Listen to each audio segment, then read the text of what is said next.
Welcome to Vietnam Step by Step, your easygoing travel buddy for journeys that feel real. Footpaths instead of fast lanes, small conversations instead of rushed checklists. Today, we're opening the door of a wooden stilt house and stepping into a story best told around a cooking fire. Homestays with Vietnam's ethnic communities. From cloud forests in the north to red earth highlands and wind-bright coasts, we'll share where the land shapes the house shapes the day, and the day shapes the stories you'll carry home. The film begins above the map. A drone rises over terraced valleys, their curves catching first light like brass. It sweeps south across coffee hills, slides to a bright seam where dunes meet the sea, and glides low above a maze of coconut canals. Beneath that big view is a patchwork of people. Vietnam is home to 54 ethnic communities, each with music, food, craft, and ways of greeting the morning. A homestay is not a stage. It's an invitation. Take off your shoes, sit by the window, and let daily life become your itinerary. Our first night belongs to the northern mountains. The road curves through bamboo and stone walls into a Tay village beside a clear river. Houses stand on tall wooden stilts, roofs dark and heavy with time.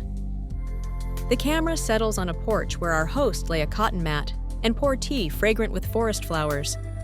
We walk to the river for a swim, then follow a footpath between rice terraces. Trekking here is not a conquest. It's a conversation with slope and season. Children pace us along the dikes with the balance of tightrope walkers.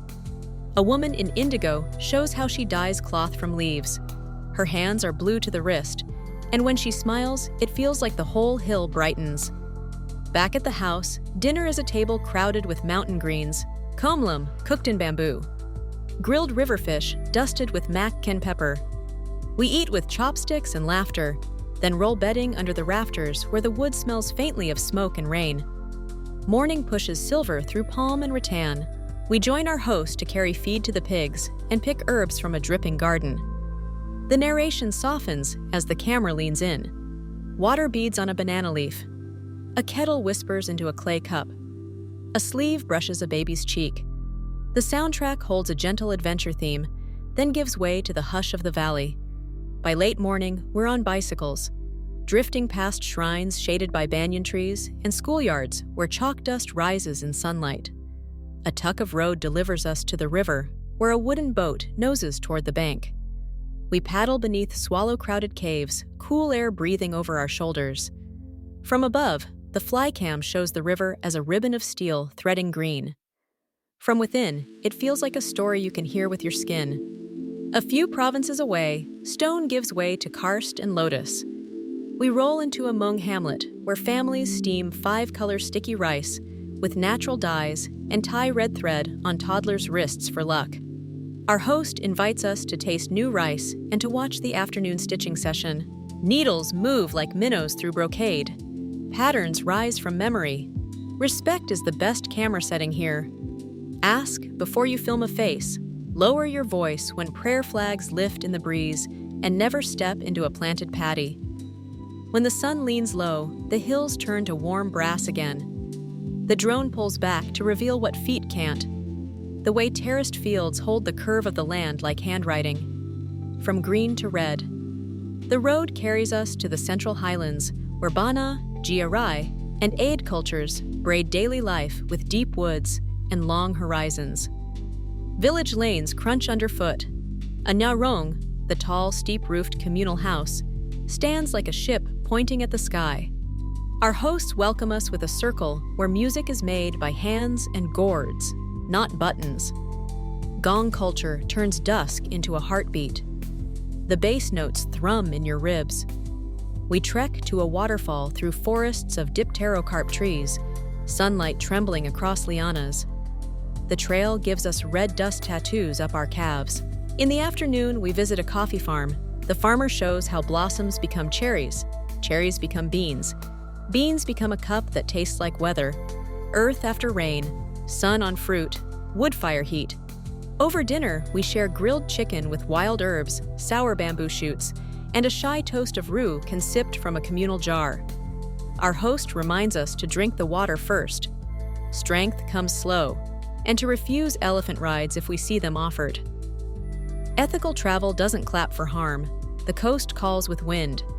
Out beyond the mango groves, the land opens to Ninh Thuan's dry light and the blue of the East Sea. Here, Cham families fire pottery in open kilns and weave silk with patterns like waves. Our homestay sits behind a fence of flowering cactus. Sea breeze pushes the door wide and carries in the click of looms. We follow our host to a brick tower where sandstone glows at sunset and ritual drums roll like distant thunder. The next morning, the fly cam rides a coastal road. Salt fields shining like mirrors, fishing boats resting on their blue bellies, dunes purling to the horizon. We cycle early and stop often. Strong coffee at a roadside cart, fruit at a market where every stall is a grammar of color.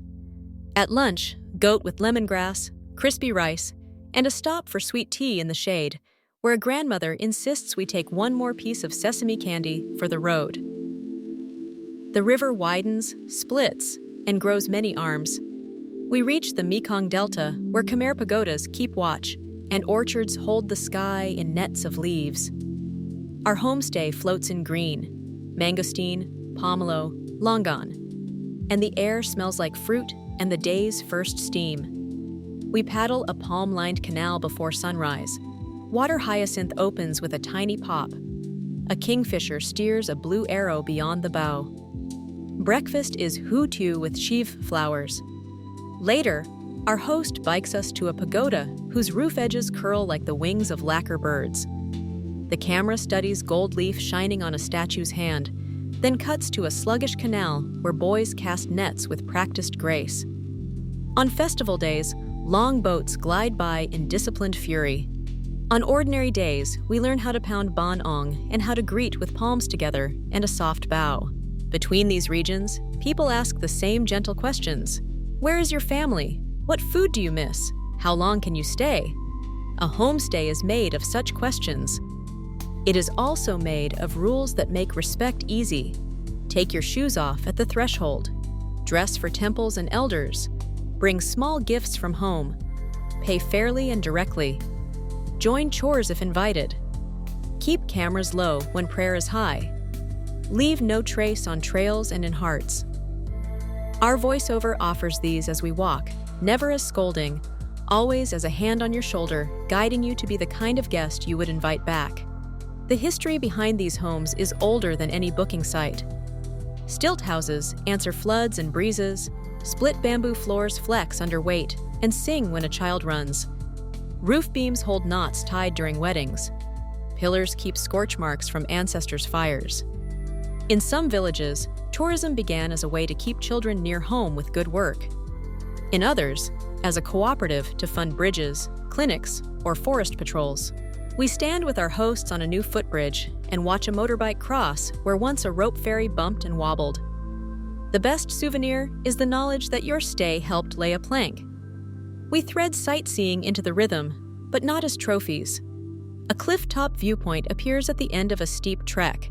A hidden cave amplifies a folk song until you can feel your bones join the chorus.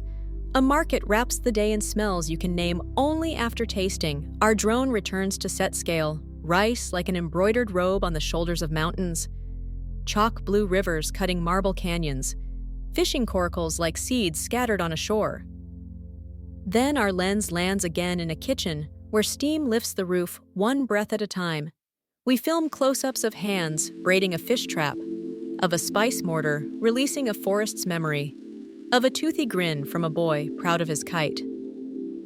As travelers, we bring time and attention. We learn a few words in each place.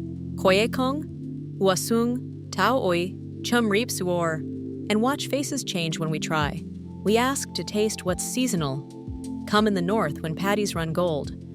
Wild honey in the highlands when blossoms explode. Young coconut in the delta after the day turns heavy. Food becomes a compass rose. You bite and know which way the wind is blowing. Night arrives differently in each home. In the mountains, it falls with a drop in temperature and a bell from a distant temple. In the highlands, it comes like the lights lowering in a theater. The stage is a fire ring, and the script is a song, without the parts you need to understand to be moved. On the coast, night is a rinse. Salt on your lips, sand between your toes, stars laid so low you could tip your head back and drink them. In the Delta night hides 1,000 small musicians, frogs and crickets tuning their strings under a roof that crackles as it cools. We close where we began, with feet on a porch and steam lifting from a cup. A homestay is travel at human scale. It replaces must-see with must-sit. It trades the perfect shot for the perfect pause. A grandmother's story about a storm. A child's question about the place you came from. A recipe you learn by watching, and a rhythm you learn by listening.